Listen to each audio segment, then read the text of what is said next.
Suryapet Assembly Constituency. Suryapet is a constituency of Telangana Legislative Assembly that includes the city of Suryapet. This constituency is currently held by Telangana Rashtra Samithi leader Guntakandla Jagadish Reddy.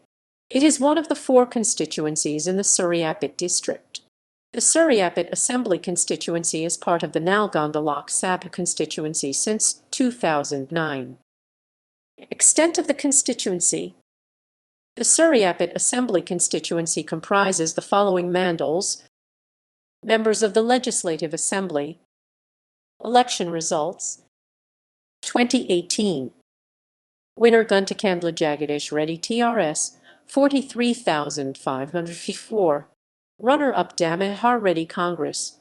Third Sankaini Venkateshwar Rao BJP 41,335. Majority 2219. 2009